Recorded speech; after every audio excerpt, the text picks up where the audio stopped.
말씀을 나눕니다. 우리가 지난주부터 계속해서 보고 있는 본문이 이스라엘 주변 나라들은 망한다라는 그러한 성경 말씀을 보고 있습니다. 자, 그럼 어쩌면 이렇게 생각할 수 있죠. 아니, 이스라엘 주변 나라들이 망하든 말든 나하고 무슨 상관이야.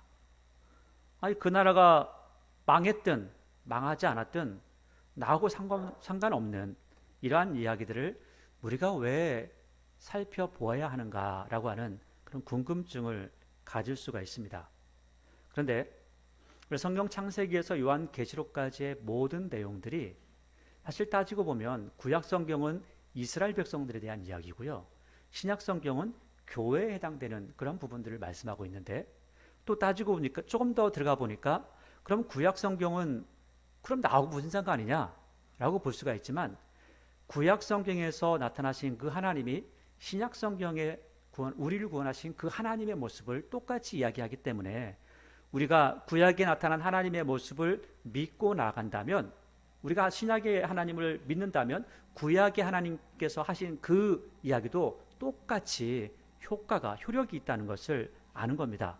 자, 그러한 측면에서 본다면 오늘 우리가 보고 있는 이사야서에서 아니, 저 모압이 망할 거고 에돔이 망할 거고 뭐 블레셋이 망할 거고, 그 다음에 저 위에 올라가 보니까 바벨론이라는 나라도 아시리아라는 나라도 다 망한다고 하는데, 아니, 그 나라는 생각해 보면 지금 수천 년 전에 다 망했던 나라들 아니에요?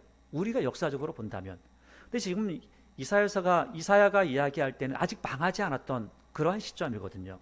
그러면 지금 이사야가 망하지 않은 그 시점에서 그들 망할 거야 라고 하는 게 지금 망한 그 나라들을 보면서 우리가 무슨 상관이냐 라고 하는 그런 생각을 하면서 성경을 볼 수도 있습니다. 그런데 한 번만 더 생각해 보세요. 그러면 하나님께서 왜 이사야서를 이렇게 기록하고 있냐는 거죠. 우리가 이사야서뿐만 아니라 나중에 보면 예레미야서도 이런 나라들이 망할 거야 또 얘기합니다. 놀랍게도 에스겔서에 가면 또 이야기합니다. 왜 자꾸 그런 이야기들을 할까요? 그런데 이사야서에서 이야기하는 부분과 예레미야서에서 이야기하는 부분과 에스겔서에서 나라들이 망한다는 이야기는 뉘앙스가 조금씩은 다릅니다. 약간씩은 달라요. 그러면 이사야서에서 이야기하는 이 옆에 나라들이 왜 망한다고 이야기하느냐라는 거예요. 우리가 신앙인으로서, 하나님을 믿는 사람으로서, 그리고 성경을 보면서 하나님의 말씀을 알고 싶다라고 하는 그런 생각을 가진 그런 사람으로서 이게 무슨 의미가 있냐는 겁니다. 이것은 조금만 생각해 보면 그래서 그렇구나라는 것들을 알 수 있습니다. 왜냐하면 이스라엘 백성들이요, 이사야가 이렇게 예언한 다음에 망했죠. 북이스라엘도 망했고요, 남유다도 망했습니다. 자, 그러면 이스라엘의 역사를 쭉 한번 살펴보면 망하기 전에 하나님을 의지하고 하나님을 바라보고 하나님만 믿습니다라고 했던 때가 많았습니까? 아니면 사람들을 의지할 때가 더 많았습니까? 사람들을 의지할 때가 많았다는 거죠. 자, 그러면 이스라엘 백성들이, 역사는 만약이라는 것은 없지만 만약에 하나님을 의지하고 하나님만 의뢰했더라면, 다윗처럼 했더라면 이스라엘이라는 나라가 망했을까요? 그러지 않다는 것을 우리에게 이야기하고 싶은 겁니다. 자, 그럼 우리가 사람들이 역사적으로 쭉 살펴보니까 이스라엘이라는 나라가 끝장이 난 때가 있더라는 거예요. 자, 그거 왜 끝장났지? 생각해보고 우리도 배우라는 겁니다. 왜 이스라엘이 망했을까요? 왜 나중에 이렇게 하지 말라고 한데도 불구하고 계속해서 다른 나라들을 의지하고 결국은 망했을까요? 우리가 세상 살아가면서요, 우리도 뭘 의지하죠? 사람을 의지하고요, 돈을 의지합니다. 우리에게 현실은 옆에 있는 사람이고요, 현실적으로 다가오는 것은 돈이라는 거죠. 그래서 우리는 우리의 눈에 보이는 것, 우리의 삶에 부딪히는 그것에 가장 큰 관심을 줬습니다. 그래서 우스갯소리로 가끔 하잖아요. 보험회사가 생기는 바람에 하나님이 할 일이 없어지셨다고. 그럼 그 보험회사가 없어야 된다 이런 것이 아니라, 우리가 하나님을 의지하는 것이 아니라 지금 당장 우리에게 영향을 줄 수 있는 지금 우리 눈에 보이는 것들이 무엇인가를 더 많이 찾아간다는 겁니다. 이스라엘 백성들을 우리가 보면서 아이고 철도 없어, 이 사람들이 그냥 그렇게 알려줘도 왜 자꾸 옆에 사람들 의지하고 왜 자꾸 옆에 나라 의지하고 하는 거야 라고 하지만, 실제로 우리도 생각해 보면 하나님을 의지할 때가 많습니까? 다른 사람들이나 어떤 재화를 의지할 때가 많습니까? 우리도 생각해 보면 하나님보다는 다른 것들을 의지하고 바라볼 때가 훨씬 더 많았다는 거죠. 물론 우리가 아무것도 하지 않으면서 하나님 이거 주세요, 감나무 밑에서 감 떨어지길 바라는 것, 그건 잘못된 겁니다. 하나님께서는 그렇게 말씀하지 않으셨으니까 우리의 삶을 우리 스스로 개척해 갈 것을 말씀하셨습니다. 그러나 그럼에도 불구하고 하나님께서 세상 천지 만물을 통치하시기에 그분 앞에 내 모든 것들을 맡기는 그 믿음이 우선 필요하다는 것도 우리에게 말씀하고 있죠. 오늘 이사야서에서 왜 지금 옆에 나라들을 이렇게 지금 오늘 보니까 오늘 말씀은 애굽이라는 나라가 있고 구스라는 나라가 있는데 이 나라도 망할 거야 라고 하는 이야기를 합니다. 아니 애굽이라는 나라가 우리하고 멀리 떨어져 있는데 지금 그 이집트라고 하는 나라가 아무것도 아닌데 뭐 이번에 대통령이 이집트에 가서 무기를 팔았다고 하죠. 자, 그 나라가 지금은 우리가 무기를 팔아서 그나마 우리에게 이득이 되지만 그전에는 뭐 멀리 있는 나라, 아무것도 우리에게 영향을 주지 않는 나라였다는 거죠. 근데 그 나라가 망하는 거하고 우리하고 무슨 상관이 있습니까? 이것은 신앙인의 관점에서 보는 겁니다. 이스라엘이라고 하는 하나님의 택함을 받은 그 백성들, 그 사람들의 사명이 뭐죠? 하나님, 세계가 다 누구 거예요? 하나님 건데 세상 사람들이 하나님 건 줄 알아요, 몰라요? 모른다는 거예요. 여러분들은 아시죠? 그런데 세상 사람들이 몰라요. 그러니까 이스라엘 백성들에게 하나님께서 명령하신 게 있습니다. 너희들 가서 내가 너희를 제사장 나라를 삼을 거니까 너희가 가서 하나님이 계시다, 하나님께서 세상 천지 만물을 창조하셨는데 다 무슨 이상한 신을 섬기면서 그게 만들었다고 하니까 또 그리고 그것을 의지하니까 하지 마, 그러면 안 돼 라는 것을 알려주라는 겁니다. 그런데 오히려 이스라엘 백성들이 다른 나라에 가서 하나님께서 창조하셨다라고 말하는 것이 아니라 이 나라가 좀 강하네, 그러니까 이 나라의 신을 나도 섬길 거야 라고 하는 그러한 일들을 하고 있었다는 거죠. 잘못했다는 겁니다. 그리고 무슨 일이 있을 때마다 이스라엘 백성들이 가장 먼저 달려가는 나라가 있었습니다. 우리나라에도 부끄러운 그런 모습이 있었죠. 일본에서 쳐들어오면 어디 가요? 저 중국 가서 도와달라고 했던 우리의 부끄러운 그런 역사가 있었다는 거예요. 우리 스스로 강력하게, 그리고 하나님 믿는 믿음, 그때는 뭐 보험이 들어오지도 않았으니까 그런 부분까지는 바라지 않더라도 부강하게 해야 되는데 그게 서로 싸우느라고 아무것도 하지 못했던 그런 부끄러운 시절이 있다는 겁니다. 오늘 이스라엘 백성들이 공격을 받으면 희한하게도 이스라엘 백성들은 누구한테 달려가냐면 가장 먼저 달려가는 게 애굽에 달려갑니다. 이집트에 달려가서 우리를 도와주세요 라고 했던 손을 벌리는 습관이 있었다는 거죠. 그러니까 하나님께서 이스라엘 백성들에게 경고하기가 가장 좋은 게 뭐냐면, 야, 너네 말이야, 너희들 좀 어려움이 있고 조금 힘든 일 있고 어려운 일 있으면 요즘 같으면 이렇게 말씀하시겠죠. 너네 돈 의지하니? 돈이 그렇게 좋니? 내가 그 돈 한 번에 불어서 날려버릴 거야. 난 그럴 능력 있다 라고 하시는 것도 똑같은 거예요. 오늘 여기는 뭐라고 하냐면, 너 자꾸 지금 이집트 의지하고 있니? 너 하나님의 말씀을, 하나님께서 살아계심을 그들에게 증거하라고 그랬더니 오히려 그 사람들을 의지하고 그 신들을 믿고 있는 거야? 내가 이집트 한 번에 날려버릴 거다, 끝장낼 거야. 자, 이집트가 망해버리면 이스라엘이 의지할 데가 있어요, 없어요? 없다는 겁니다. 자, 그러면 하나님께서 이렇게 생각하시는 거죠. 네가 의지할 게 없으면 누구를 바라보겠지? 하나님 바라보겠지. 네가 돈이 떨어지고 나면, 네가 의지하는 것들이 없어지면 하나님 바라보겠지 라고 하는 그 말씀하고 있는 겁니다. 유한한 것들은, 우리의 눈에 보이는 것들은 언젠가는 없어질 수 있으니까, 망할 수 있으니까 누구를 의지해야 된다? 하나님을 의지하는 겁니다. 지금 여기에서 말씀 맥마다 흐르는 내용들이 다 그런 내용이에요. 큰 나라 의지하지 마, 돈 의지하지 마, 뭐 다른 신들 의지하지 마. 누구를 바라보라고요? 다 망하니까, 결국은 다 없어지니까, 하나님만이 영존하시니까, 그분만이 힘이 있으니까 그분만을 바라보라고 하는 그 내용들이 바로 오늘 말씀 속에, 우리가 지난주에도 봤던 말씀 속에 계속해서 녹아있다는 거예요. 이런 얘기 저런 얘기, 쟤들이 교만해서 망한다, 쟤들이 뭐해서 망한다, 쟤들이 힘 있지만 뭐해서 망한다, 아무리 그런 얘기해도 그 속에 녹아있는 내용은 뭐예요? 걔들은 어차피 망할 거야.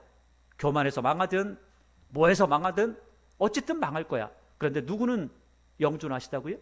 하나님은 영존하시니까, 그분은 영원하시니까, 그리고 그분은 능력이 있으시니까 그분을 의지하라 그럽니다. 오늘 18장부터 쭉 보면서 왜 이런 말씀들 하는가 다시 한번 그런 맥락에서 지켜보시면 훨씬 더 이해하기가 쉬울 겁니다. 18장 1절을 보니까 슬프다, 그러니까 애가를 부르는 거죠. 왜 애가를 부르죠? 너 망할 거니까. 아이고 너 망하겠구나. 아니 상가에 가면 슬프잖아요. 왜? 돌아가셨으니까. 한 인생이 끝이 났으니까 슬픈 겁니다. 자, 슬프다, 구스의 강 건너편 날개치는 소리 나는 땅이여 라고 하는데, 여기 보면 이 18장에서 보면 희한하게도 오늘 18장 19장 그 내용을 보면 아주 특이한 부분이 있습니다. 18장은 구스라고 이야기하고요, 19장은 애굽이라고 표현을 하고 있습니다. 자, 그래서 이 구스와 애굽을 이야기하는데, 이 애굽은 이 위쪽, 우리가 이제 지도상으로 보면 위쪽이 애굽이고 구스는 그 밑에 쪽이에요. 근데 이때 당시에 이사야가 예언하던 이 당시에 실제로 어떤 일들이 있었냐면, 구스라는 나라가, 이 구스는 사람이 키가 엄청나게 크고 얼굴이 까무잡잡합니다. 이런 사람들이 올라와 가지고 이 애굽이라는 나라를 정복을 했습니다. 그래서 애굽이라고 불러도 똑같이 구스를 이야기하는 거, 구스라고 불러도 똑같은 애굽을 이야기하는 거예요.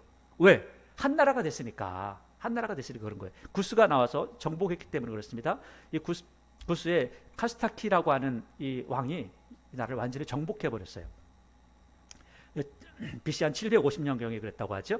자, 18장 2절을 보니까 1절에 슬프다, 구스의 땅 건너편에 날개치는 소리가 난다 이렇게 하잖아요. 왜 날개치는 소리가 날까? 그것을 공동 번역은 이렇게 번역합니다. 이게 뭐 벌레가 울거리는 나라 이렇게 번역을 했는데, 근데 그렇게 번역하는 것보다는 2절을 이어서 보게 되면 이렇게 이야기해요. 갈대 배를 물에 띄웠다. 그러니까 갈대 배를 물에 띄우니까 마치 강 위에 어떤 배들을 쫙 띄웠는데 벌레들이 우글우글 있는 것처럼 이렇게 보인다. 실제는 그런 뜻을 가지고 있습니다. 그래서 갈대 배를 물에 띄우고 그 사자를 수르에 보내며 이러기를, 민첩한 사절들아 너희는 강들이 흘러나윈 나를 가서 장대하고 준수한 백성 곧 시초부터 두려움이 되며 강성하여 대적을 밟는 백성에게로 가라 하는도다. 세상의 모든 거민 지상에 사는 너희여, 산들 위에 기치를 세우거든 너희는 보고 나팔을 불거든 너희는 들을지어다. 이렇게 하면서 지금 이 나라가 어떻게 할 건지 또 한번 해봐. 너희들 해볼 수 있는 거 다 해봐 하는데, 그러면 4절부터가요. 이 4절 말씀이 5절 말씀이 굉장히 두려운 말씀입니다. 그냥 우리가 볼 때는 이거 뭐야 하는데 굉장히 무서운 말씀이에요. 4절 보니까 여호와께서 내게 이르시되, 이사야에게 말씀하시는 거죠. 내가 나의 처소에서 조용히 감찰함이 쬐는 일광 같고 가을 더위의 운무 같도다. 그러니까 하나님께서 존재하시지만 조용하게 계시다는 거예요. 마치 한여름에 햇빛 비치는 게 아무 문제가 안 되죠. 아니 가을철에 운무가 끼는 게 뭐가 문제가 돼요? 그게 그냥 일상처럼 흘러가는 것처럼 보이지만 그 속에 누가 운행하신다는 거예요? 하나님께서 계신다는 거예요. 우리의 일상이 아무것도 아닌 것처럼 너무 무료하게 지나가는 것처럼 보일지라도 누가 함께 하신다고요? 하나님께서 함께 하신다는 거예요. 그런데 하나님께서 함께 하신다는 이 사실에 두 가지를 생각할 수가 있습니다. 하나님께서 함께 하시기 때문에 행복한 사람이 있습니다. 하나님이 함께 하시기 때문에 아주 불행한 사람이 있습니다. 그렇죠? 행복한 사람은 누굴까요? 하나님의 말씀을 따르고 하나님의 은혜 가운데 머물렀던 사람은 행복하겠죠. 왜? 하나님께서 그의 삶을 인도하시기 때문에 그렇습니다. 그러나 하나님의 뜻을 따르지 않고 말씀마다 말대꾸하고 내가 잘났네, 하나님 왜 이러냐 저러냐 하면서 따지고 볶으면 이 사람에겐 하나님께서 함께 하심이 어떨까요? 괴로울 거예요. 왜? 옆에서 함께 차라리 쳐다보지 않고 옆에 있지 않으면 때리지 않을 텐데 옆에 있으면 어떻게 해요? 때리게 되잖아요. 아니 부모님이 옆에 안 계시면 얘가 못된 짓을 해도 괜찮은데 옆에 계시면 못된 짓 할 때마다 어떻게 해요? 매를 댈 거 아니에요. 그래서 괴로운 겁니다. 자, 이렇게 하나님께서 조용하게 아무것도 안 하는 것처럼 보이지만 못된 짓 하는 그 애국 같은 못된 짓 하는 너희들 말이야 내가 어떻게 할지 봐라 하면서 5절에 아무것도 안 하시는 것 같아 하나님. 그런데 추수하기 전에 꽃이 떨어져요. 자, 꽃이 떨어지고 나면 열매가 맺히지 않겠죠. 자, 포도가 맺혀 그나마 몇 개가 익었어. 그랬더니 내가 낫으로 그 11가지를 베어서 퍼진 가지를 찍어버리고 그 산의 독수리들과 땅의 들짐승들에게 다 준다는 거예요. 자, 그러니까 자 여기 보면 하나님께서 낫으로 갖다가 다 벤다고 이렇게 하는데 실제로 하나님께서 이거 낫 가져와라 낫 가지고 진짜 베고 다니실까요? 그게 아니라 마치 낫으로 이렇게 다 한 것처럼 뚝뚝 떨어지게 한다는 거 아니에요. 그런 뜻을 가지고 있죠. 이걸 가지고 뭐 낫은 뭐냐 이렇게 해석할 필요가 없어요. 하나님께서 마치 낫으로 사람들이 추수한 것처럼 다 망가져가지고 사람들이 먹을 건 없고 짐승들이 먹을 건 있게 만들겠다. 그래서 나라가 망한다는 겁니다. 그래서 6절에 산의 독수리도 좋고 들짐승도 좋은데 누구는 안 좋아요? 사람은 안 좋아요. 왜? 사람은 먹을 게 없으니까 망한다는 거예요. 자, 그러면 이렇게 먹을 게 없으면 이 말씀이 누구에게 임한 거냐면 이집트에게 임한 거거든요. 이집트가 먹을 게 없으면 어떻게 되겠어요? 망하겠죠. 망하면 그렇게 이집트 의지하면 돼. 우리나라 같으면 와 우리 일본이 우리를 도와줄 거야. 미국이 우리를 도와줄 거야. 중국이 우리를 도와줄 거야. 말도 안 되는 소리죠. 우리나라가 스스로 힘이 있어야죠. 우리나라가 힘이 있어야 되는 겁니다. 누가 도와주는 거예요? 아니 그렇지 않습니다. 우리가 스스로 힘을 키우면서 하나님을 의지해야 되는 겁니다. 하나님께서 우리를 도우시고 하나님만이 우리와 함께 하신다는 그 사실을 기억해야죠. 망할 거니까 의지하지 말라는 겁니다. 자, 근데 이렇게 망하는 것이 어떻게 망하게 되느냐 이것을 19장에서 다시 한번 이야기를 합니다. 그런데 19장의 말씀에 애굽은 이렇게 망할 거야 라고 이야기하는데 이 19장은 한번 우리가 살펴보아야 될 부분이 있습니다. 그 부분은 이단 사이비가 이것을 워낙 가지고 장난을 많이 치기 때문에 한번 살펴볼 부분이에요. 19장 1절을 보면 애굽에 관한 경고라 하죠. 자, 18장에서는 누구라고 그랬어요? 구스라고 그랬잖아요. 구스 애굽 똑같아요. 이 당시에 구스 왕이 애굽을 정복했기 때문에 그렇습니다. 자, 근데 19장 1절을 보니까 애굽에 대한 경고인데 여기 뒤에 보면 보라 여호와께서 빠른 구름을 타고 애굽에 임하시는데 자, 이걸 가지고 이단 사이비가 말을 바꿨습니다. 이단 사이비가 요즘 이단 사이비 많잖아요. 이단 사이비들 뭐라 했냐면 자, 여기에서 여호와께서 오신댄다. 자, 임하신댄다. 근데 어떻게 임하세요? 빠른 구름을 타고 오지 않냐. 자, 그러면 여러분 자, 제가 좀 전에 낫을 가지고 연한 가지를 베고 퍼진 가지를 찍어버렸다 이렇게 했잖아요. 자, 그러면 진짜 하나님께서 낫 들고 와서 찍어버렸다 이게 아니라고 그랬죠. 그게 아니라 마치 사람들이 추수한 것처럼 다 떨어져가지고 사람이 추수한 게 아니기 때문에 다 익기 전에 떨어져서 사람들이 못 먹고 짐승만 먹어 이야기를 했잖아요. 19장도 마찬가지예요. 보라 여호와께서 빠른 구름을 타고 와서 애굽에 임했다. 자, 그러면 빠른 구름은 뭐냐? 자, 구름을 해석해야 돼. 구름은 뭐지? 구름을 나중에 히브리서에 가보니까 구름을 구름 같은 사람들이라고 했다. 구름은 사람이다. 이렇게 이야기해요. 그래서 구름을 타고 왔다는 건 뭐냐? 사람으로 왔다. 이거 이야기. 그래서 나중에 재림 예수가 오면 뭘로 오냐? 사람으로 온다. 지금 그럼 재림 예수가 누구냐? 그게 뭐 박대전이고 그게 이만이고 그게 누구고 이렇게 얘기하는 거예요. 말도 안 되는 소리죠. 그리고 또 구름을 타고 왔다. 사람이 아니고 구름은 뭐냐면 영을 타고 온 거다. 구름은 영이다 이렇게 해요. 그래서 영은 뭐냐? 그 영은 하나님의 영이 그 영이 사람 속에 들어가는 거예요. 이렇게 이야기해요. 그 사람 속에 들어가는 게 뭐냐? 뒤에 보면 구름을 타고 애굽에 임해. 그 애굽이 뭐냐? 애굽은 사람들이 살잖아. 그러니까 애굽은 사람이야. 그러니까 하나님의 영이 애굽 사람에게 들어가는 거야. 그래서 사람에게 들어가니까 그게 뭐 신천지고 만천지고 뭐 그렇게 하면서 그런 이야기를 한다는 거예요. 근데 여기는 그게 아니고 하나님께서 빠른 구름을 타고 오시면 하나님께서 천천히 온다는 거예요? 빨리 온다는 거예요? 빨리 온다는 거예요. 빨리 오셔서 빨리 망하게 할 거야. 너 금방 망할 거야. 그 이야기를 하고 싶은 거죠. 자, 그 다음에 애굽에 임한다는 것은 애굽이라는 사람에게 임한 게 아니라, 자, 뒤에 보세요. 이 애굽에 임한다. 애굽은 사람이다. 이렇게 했는데 그게 아니고 뒤에 보면 바로 뒤에 애굽에 뭘?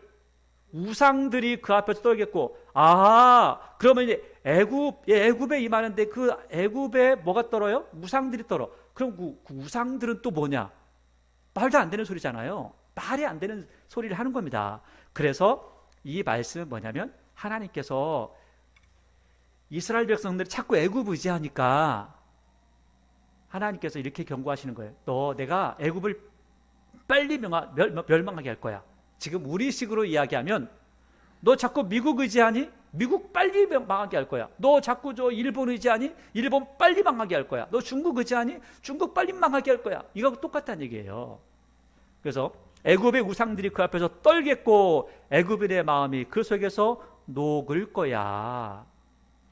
이 애굽이 망하니까, 빨리 망하니까 무서운 거죠. 무섭다. 근데 애굽의 우상들이 왜 떨겠어요? 실제 우상들은 떨 수 있는 존재인가요? 아니죠. 이것조차도 떨 만큼 그렇게 은유적인 표현을 하는 겁니다.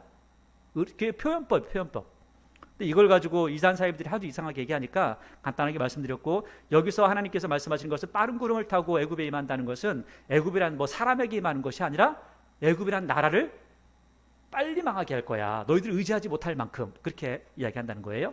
자, 2절에 내가 애굽인을 격동하여 애굽인을 치리니 그들이 각기 형제를 치며 각기 이웃을 칠 것이요 성읍이 성읍을 치며 나라가 나라를 칠 것이라. 애굽인의 정신이 그 속에서 쇠약할 것이요. 이거 결국은 자기들끼리 싸운다는 거예요. 결국 어떻게 되죠? 구스라고 하는 나라가 애굽을 쳤잖아요. 그리고 나중에 애굽이 다시 또 회복을 하거든요. 서로 싸우고 죽이고 할 그럴 일들이 벌어진다는 거죠. 자, 3절에 애굽인의 정신이 그 속에서 쇠약하다라고 했는데, 이 애굽인의 정신이 쇠약하다라는 것은 사람의 사기가 떨어진다는 거예요. 야, 우리가 힘 있는 줄 알았더니 우리가 아무것도 아니었어. 하나님께서 한 대 때리니까 아무것도 아니야. 하나님께서 한 번 치시니까 우리는 아무것도 아니었어 라고 하는 그런 고백을 한다는 겁니다. 그런 고백이 있다는 거예요. 애굽의 정신 하니까 애굽인의 정신머리가 어떻게 됐나, 그게 아니고요. 사기가 떨어진다는 거예요. 사기가 아무것도 아니라는 거예요. 하나님께서 한번 소리치시면 아무것도 못한다는 거예요. 하나님께서 한번 힘쓰시면 아무것도 할 수 없는 존재가 사람이란 존재고, 그 당시에 힘 있는 나라의 모습이라는 거죠. 그래서 애굽인의 정신이 그 속에서 쇠약할 것이요 그의 계획을 내가 깨뜨리리니 그들이 우상과 마술사와 신접한 자와 요술객에게 물을 것이다. 자, 물어보는데 대답을 해줄까요? 안 해줄까요? 대답이 없죠. 하나님께서 모든 것들을 행하셨는데 어떻게 할 거예요? 아무것도 할 수 없죠. 4절 내가 애굽인을 잔인한 주인의 손에 붙이리니 포악한 왕이 그들을 다스리리라. 주 만군의 여호와의 말씀이니라. 실제로 나중에 그 아시리아 왕이 쭉 에사라돈이라는 왕이 와서요 애굽을 쓸어버립니다. 실제로 그런 일이 생겨요. 5절에 바닷물이 없어지겠고 강이 잦아서 마르겠고 강들에서는 악취가 나겠고 애굽의 강들은 줄어들고 마름으로 갈대와 부들이 시들겠으며 나일 가까운 곳 나일 언덕의 수장과 나일강 가까운 곡식밭이 다 말라서 난려가 없어질 것이며 어부들은 탄식하고 어쩌고저쩌고 쭉 하는데, 지금 5절부터 10절까지의 내용은요 아직 이런 일이 없었습니다. 아직 없었어요. 그럼 언젠가는 이런 일이 벌어질 때가 온다는 거죠. 이 말씀은 어디에서 우리가 이 말씀을 해석하는 건 어디에서 보고 나면 해석하면 좋냐면, 요한계시록을 전체를 보고 난 다음에 해석을 하면 훨씬 해석이 잘 되는 부분입니다. 그래서 나중에 요한계시록을 쭉 해석하는 것을 듣고 나면 이 구약에 있는 말씀들이 어려웠던 부분들이 이런 거였구나 라는 것들을 알 수가 있는 거죠. 자, 그 다음에 11절 소안의 방백은 어리석었고, 이 소안이라고 하는 것은 애굽의 옛 수도예요. 수도. 우리나라의 서울 같은 곳이죠. 자, 이 수도에는 왕 주변에 사람들이 있잖아요. 그 주변 사람들이 멍청한 사람들이 있을까요? 지혜로운 사람들이 있을까요? 지혜로운 사람들이 있겠죠. 그런데 그 지혜가 어떻게 돼요? 어리석은 것처럼 됐다는 거죠. 어리석게 된다는 거예요. 하나님을 알지 못하고 하나님을 섬기지 않으면 아무리 지혜로운 것 같아도 어리석은 존재가 된다라는 것을 우리에게 말씀하고 있는 거죠. 그 다음에 바로의 가장 지혜로운 모사의 책략은 우둔하여졌으니, 똑같은 이야기죠. 손의 방백이 어리석은 거나 바로의 지혜로운 자가 우둔한 거나 똑같은 이야기를 하는 겁니다. 자, 너희가 어떻게 바로에게 이르기를 나는 지혜로운 자들의 자손이라 나는 옛 왕들의 후예라 할 수 있겠냐. 너는 망할 거니까. 아무리 말해도 그 지혜로운 말이 안 나오는 거죠. 12절, 너희의 지혜로운 자가 어디 있느냐. 그들이 만군의 여호와께서 애굽에 대하여 정하신 뜻을 알 것이요 곧 내게 말할 것이니라. 야, 정말 지혜로운 사람 있니? 그러면 하나님께서 하실 일들 말해봐. 하나님께서 너희에게 정하신 것들 말해봐. 아무도 말 못하죠. 그러니까 지혜로운 자가 없다는 겁니다. 자, 그러니까 사람들이 볼 때는 지혜로운 것 같고, 야, 그럴만하네 한데 하나님께서 보실 때는 어때요? 아유, 미련한 녀석들, 참 내가 너희들에게 말하는 거 아무것도 모르고 있구나, 이렇게 말씀하신다는 겁니다. 자, 13절, 수완의 방백들은 어리석었고 노베의 방백들은, 이것도 그 이스라엘의 애굽의 옛 수도입니다. 그러니까 우리나라도 옛날에 수도가 많이 바뀌었잖아요. 천도를 많이 했고, 그 다음에 고구려 백제 신라도 수도가 따로 있었으니까 이런 수도의 이름들이 있다는 거예요. 그래서 이 멤피스라는 곳인데, 노베 방백들은 미혹되었도다. 그들은 애굽 종족의 모퉁이 또리건을 애굽은 그릇가게 하였도다. 여호와께서 그 가운데, 아니 사람들이 지금 지혜도 없는데 어떤 마음까지 주세요? 어지러운 마음을 주세요. 그러니까 한참 자기가 말해놓고 이게 맞습니다 해놓고는 가만히 있어봐, 이게 맞는가? 이게 진짜 맞나? 하면서 또 헷갈리는 거죠. 하나님께서 이 모든 것들을 할 수 있는 분이라는 거예요. 14절, 여호와께서 그 가운데 어지러운 마음을 섞으셨으므로 그들이 애굽을 매사에 잘못 가게 함이 취한 자가 토하면서 비틀거림 같게 하였으니 애굽에서 머리나 꼬리며 종려나무나 가지나 갈대가 아무 할 일이 없을 것이다. 이게 뭐야? 아니, 머리나 꼬리, 종려나무나 갈대, 이게 무슨 말이지? 이게요, 그 이사야서 9장에 보니까 이것을 해석을 합니다. 머리는 장로와 존귀한 자요, 꼬리는 거짓말 잘하는 선지자다, 이렇게 이야기를 하고 있습니다. 자, 그러니까 장로, 그 다음에 선지자, 이 사람들이 그 이스라엘 백성, 이집트의 백성들을 아주 가만히서를 속이면서 자기의 이익만을 위해서 달려가고 있더라는 거예요. 그래서 결국은 나라가 망하게 된다는 겁니다. 자, 여러분, 이 이야기는요, 나중에 이스라엘에도 해당이 됩니다. 그래서 이스라엘에서 셈나라고 하는 사람을 하나님께서 아주 강하게 책망을 하시거든요. 그때 이런 내용을 똑같이 말씀하고 있습니다. 다시 한번 오후에 보도록 하겠습니다. 16절, 그날의 애굽이 부녀와 같을 것이라. 그들이 만군의 여호와께서 흔드시는 손이 그들 위에 흔들림으로 말미암아 떨며 두려워할 것이라. 우리 16절 말씀 같은 경우는 요즘은 조금 이해하기가 어려워요. 왜냐하면 요즘 스포츠를 보니까 여자분들도 축구를 하죠. 여자가 남자가 안 하는 거를 남자가 하는 거를 안 하는 게 없는 것 같아요. 근데 옛날 같으면 여자들이 할 일과 남자들이 할 일이 좀 나뉘어 있었죠. 그러니까 애굽이라는 나라가 부녀 같으면, 여자들 같으면, 여자들만 있으면 나라를 지킬 수 있어요, 없어요? 지킬 수 없죠. 망한다는 겁니다. 나라의 장군, 힘 있는 사람들이, 장수들이 있어야죠. 그날의 애굽이 부녀와 같을 것이라. 그래서 망하는 거죠. 그들이 만군의 여호와께서 흔드시는 손이 그들을 위해 흔들림으로 말미암아 떨며 두려워할 것이며 유다의 땅은 애굽의 두려움이 되리니 이는 만군의 여호와께서 애굽에 대하여 정하신 계획으로 말미암이라. 그 소문이 듣자마자 떨리라. 17절은 이야기예요. 유다 말이야, 너네들 자꾸 애굽 의지하는데 애굽 망해. 애굽 망한 다음에 사람들이 그렇게 말할 거야. 야, 애굽 망했는데 유다는 괜찮네. 자, 유다는 왜 괜찮은 거지? 하나님 섬기는 나라는 망하지 않는구나, 이야기를 한다는 겁니다. 18절, 그 날에 애굽 땅에 가나안 방언을 말하며 만군의 여호와를 가리켜 맹세하는 5 성읍이 있을 건데 그 중 하나를 뭐라고요? 멸망의 성읍. 이게 좀 이상하죠? 이 18절이 좀 이상합니다. 읽어봐도 이상해요. 왜냐하면 그 날에 어떤 날인지는 몰라요. 그런데 애굽 땅에 가나안 방언을 말하며 만군의 여호와를 가리켜 맹세하는 5 성읍이 있어요. 보세요. 하나님의 하나님 뜻대로 살겠습니다. 그리고 하나님의 뜻대로 살아가는 그 나라가, 그 성읍이 멸망의 성읍이라고 하면은 말이 돼야 안 돼요? 좀 이상하잖아요. 그런데 여기 보면 멸망의 성읍에 1 써 있죠. 밑에 쭉 내려와 보면 뭐라고 써 있어요? 태양성이잖아요. 태양성. 멸망의 성읍과 태양성은 완전히 좀 다르죠. 다르게 해석을 하면 뭐냐면 빛나는 성읍이 된다라는 그런 뜻으로도 우리가 볼 수 있다는 거예요. 하나님을 믿고 하나님을 의지하는 그 나라가 그러한 모습을 가진다라는 것들을 말씀한다는 거죠. 그러니까 우리가 이 부분의 번역을 어떻게 하느냐에 따라서 굉장히 다른 부분이 있는데, 이거는 이렇게 번역하면 뭔가 조금 걸리는 게 있어요 라고 하는 그 표를 이 나나주에다 밑에 써놓은 겁니다. 하나님을 의지하면 빛나겠죠. 그 부분을 이야기하는 겁니다. 19절, 그 날에 애굽 땅 중앙에는 여호와를 위하여 제단이 있겠고 그 변경에는 여호와를 위하여 기둥이 있을 것이며.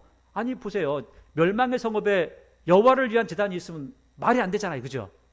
말이 안 되잖아요. 그래서 빛나는 성읍, 하나님 성기이기 때문에 그 성읍은 빛나는 성읍이 된다는 것들을 이야기하는 겁니다.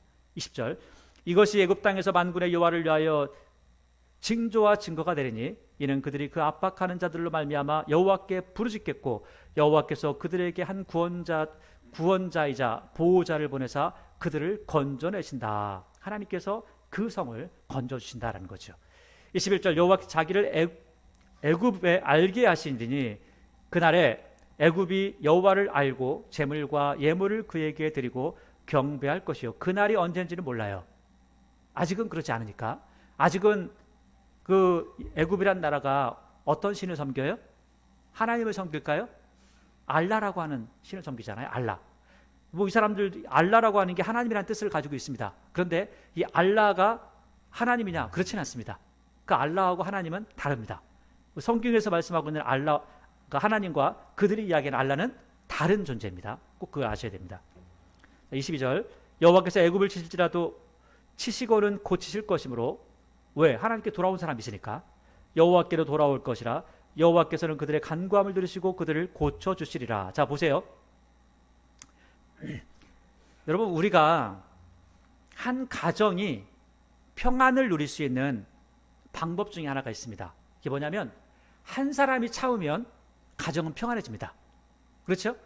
10사람이 살아도요, 한 사람이 참고 희생을 하면 그 가정이 화목할 수 있습니다.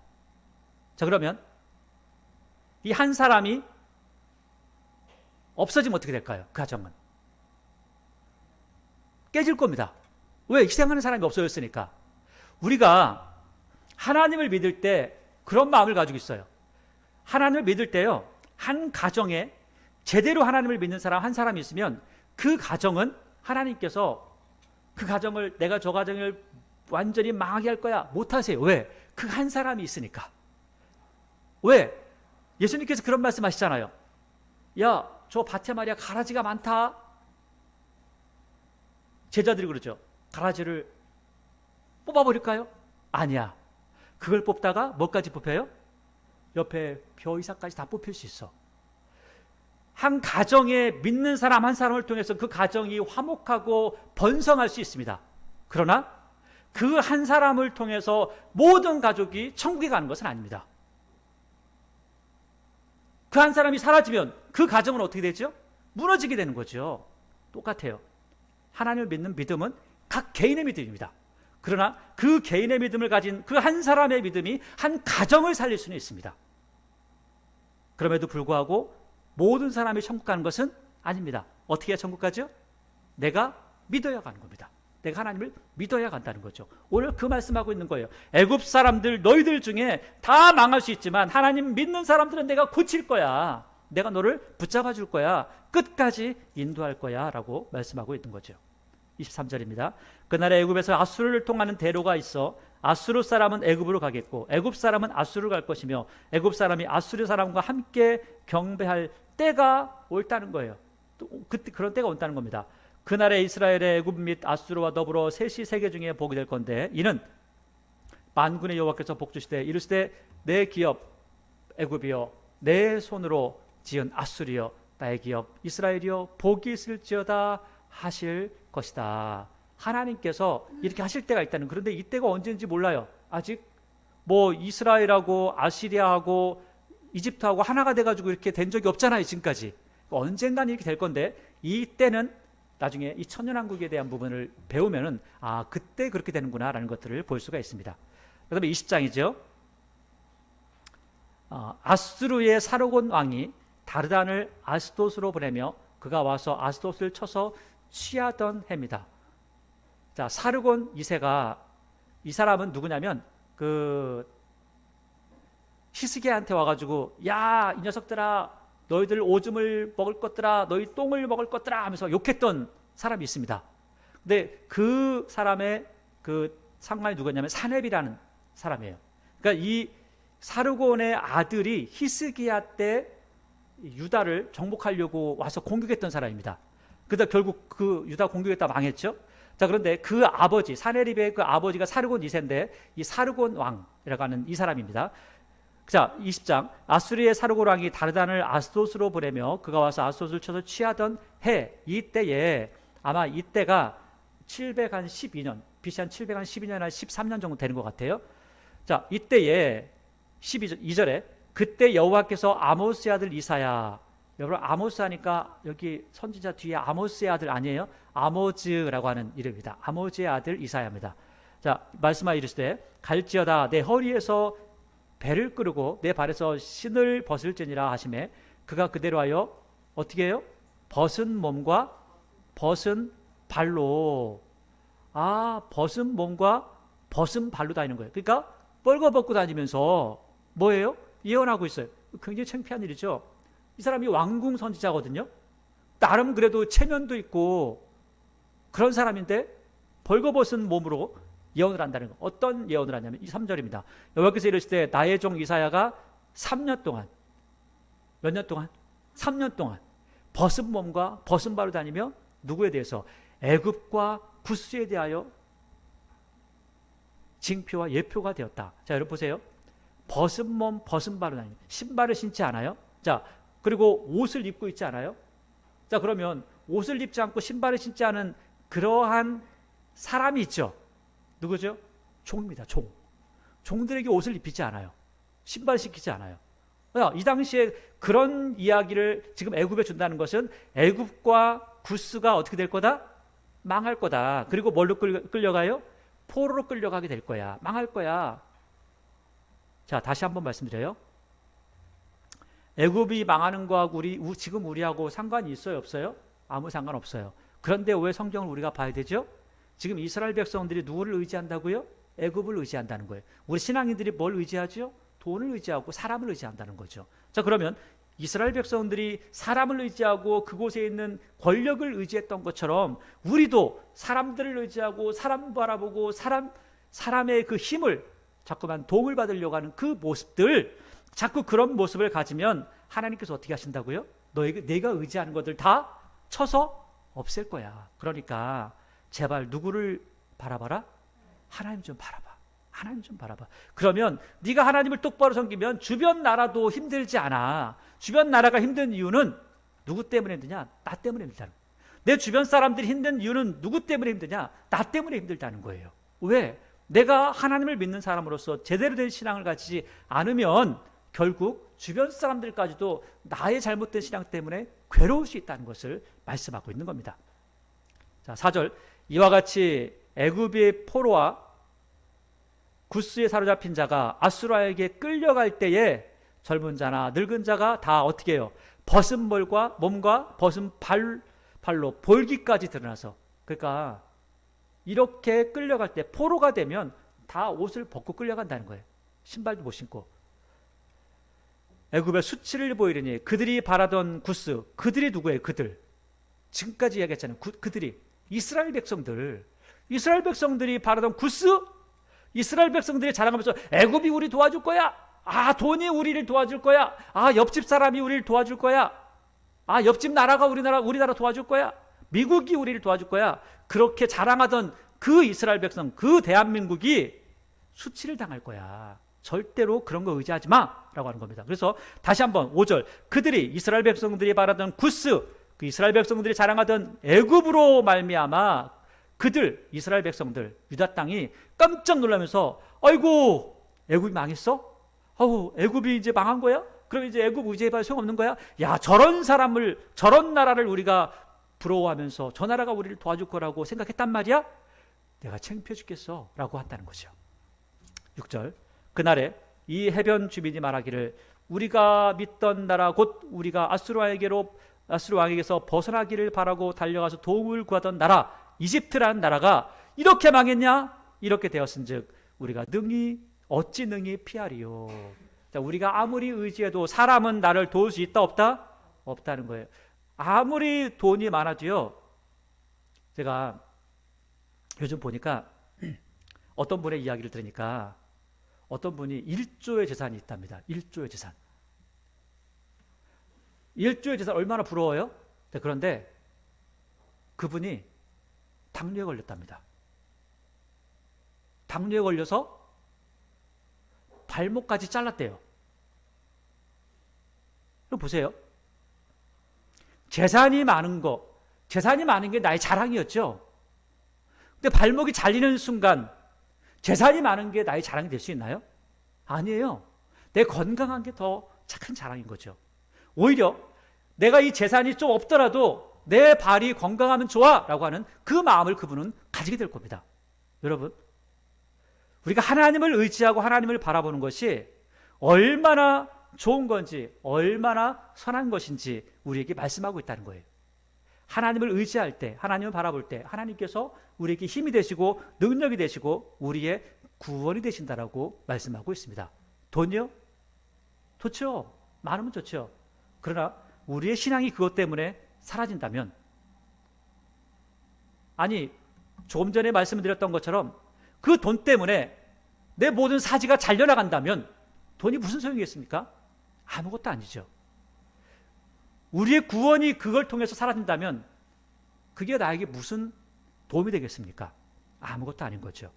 오늘 하나님께서 이집트라는 나라를 통해서 말씀하고 있죠. 이스라엘 백성들이 이집트를 의지하지만 이집트는 하나님께서 한번 불면 사라질 먼지 같은 존재임을 말씀하고 있습니다.